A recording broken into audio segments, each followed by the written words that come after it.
मुंबई हो, अखबारों में रोज हम टेररिस्ट अटैक्स के बारे में देखते थे, पढ़ते थे। निर्भया के जो घोर रेप एपिसोड हुआ था, that had also shaken the conscience of the nation.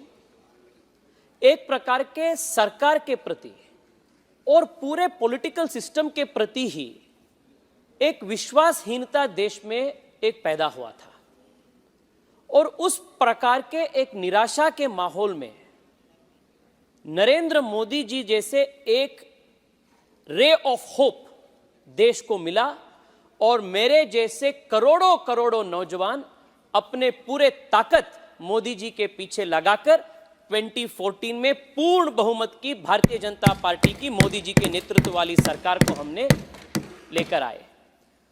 और आज पिछले 10 साल के जो व्यवस्था है, पिछले 10 साल के जो परिवर्तन हुआ है, उसका जब एक अवलोकन हम करते हैं, मुझे लगता है कि जो पिछले 10 साल है वो एक देश के स्वर्णिम 10 साल में अत्यंत अग्रणी स्थान पर ये 10 साल गिन जाता है।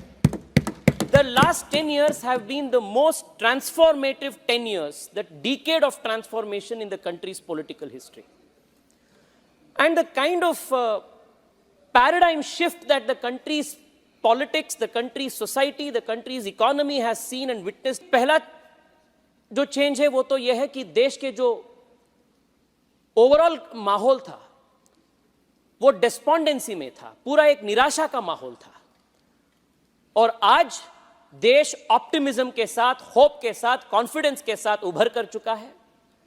Every day we see and hear of new achievements of the country, whether it is the achievement in Chandrayaan, whether it is our unprecedented medal tally in the Asian Games, whether it is our achievement in aerospace, whether it is the achievements of our startups.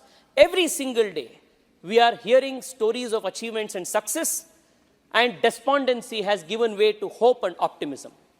Modi से पहले निराशा था, मोदी के बाद आशा है। This is the change that Narendra Modi ji has brought to the country in the last 10 years. अध्यक्ष जी, इससे पहले भी देश में कई सारे सरकारें थे, सरकारें आए, सरकारें गए, पर जो देश के बड़े बड़े समस्याएं थे उसका समाधान नहीं हुआ था। क्योंकि जो पॉलिटिकल कल्चर था देश में वो ये था कि जो भी समस्याएं थे उसको समाधान ढूंढने के बजाय वो समस्याओं को पोस्टपोन करने का जो प्रक्रिया था वही ज्यादा सरकार ने किए थे। Maximum efforts of the governments earlier were to postpone the problems and not to resolve the problems. But one of the characteristic feature of the Narendra Modi government is that this is not a government that has shied away from resolving decades and centuries old problems. This is a government that does not believe in postponing problems, but this is a government that believes in resolving problems. This is the defining character of the Narendra Modi government. Multiple examples. For almost 70 years, the country waited for a decisive action on Kashmir, on Article 370. But multiple governments that came took no action, and the country was literally bleeding by 1,000 cuts. पर जो 70 साल से नहीं हुआ था उसको इसी सरकार ने इसी टर्म में आर्टिकल 370 को दुरुस्त करके 70 साल के समस्या को हमने समाधान दिया। लगभग 40 साल से अधिक समय से अपने करोड़ों करोड़ों जवानों ने ओआरओपी का हक मांग रहा था, बट ओआरओपी का समस्या भी ऐसे ही पोस्टपोन होते जा रहा था। 40 साल के समस्या को भी ओआरओपी का समाधान नरेंद्र मोदी सरकार ने किया है, अपने सरकार ने किया है। कारगिल युद्ध के समय के बाद से एक चीफ ऑफ डिफेंस स्टाफ के इंस्टीट्यूशन को एस्टैब्लिश करने का मांग देश में था।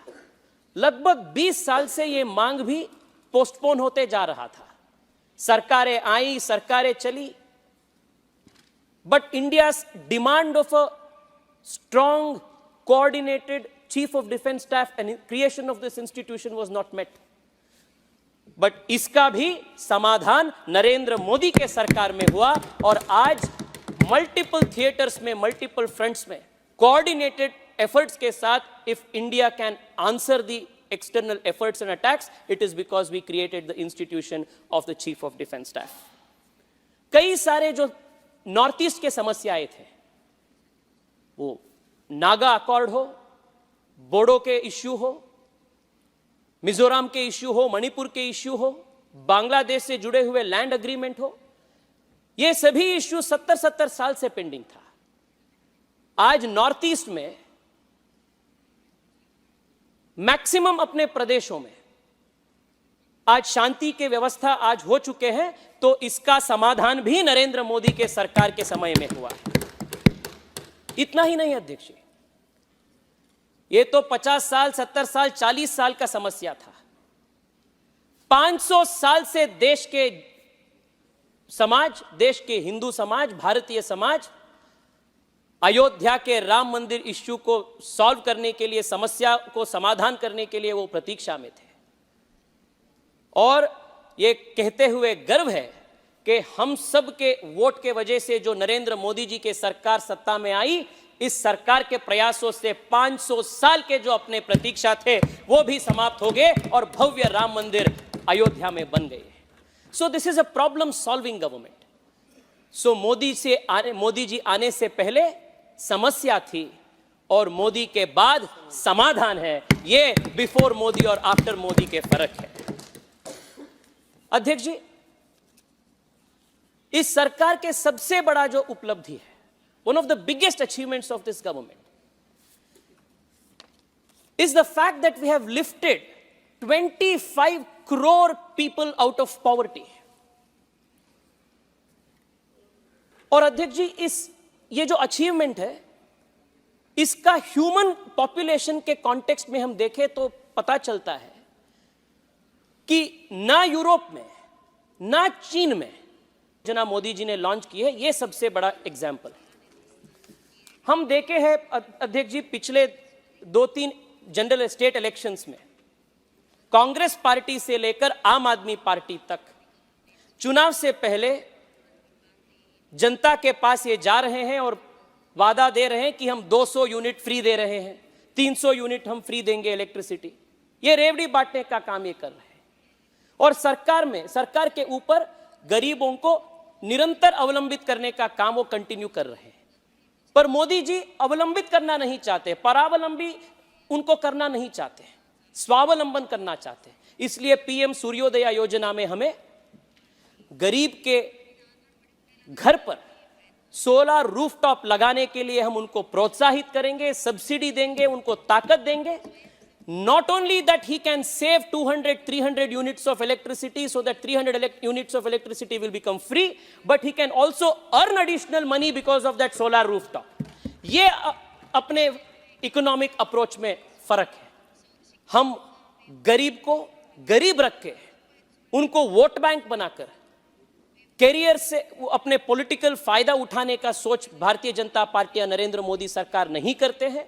हम गरीब को स्वावलंबन, आत्मनिर्भर बनाकर उनको ताकत देने का काम पिछले 10 साल में हुआ है। इसलिए देश के युवा कह रहे हैं, मोदी से पहले गरीब परावलंबी था, मोदी के बाद देश के गरीब स्वाभिमानी है और देश के गरीब आत्मनिर्भर है। This is the difference before Modi and after Modi. अध्यक्ष जी, इसके साथ साथ देश के इतिहास में लगभग पिछले 70 साल में मोदी से पहले देश में जो राजनीतिक परिभाषा था सेक्युलरिज्म और सोशलिज्म को लेकर, वो इतना परवर्टेड हो चुका था, इतना उसमें अडल्ट्रेशन आ चुका था कि उसका जो मूलभूत विचार था, संविधान के जो मूलभूत विचार था, वो ही अडल्ट्रेट हो चुका था। The perverted discourse over the last 6 decades, by perverting and adulterating the very definition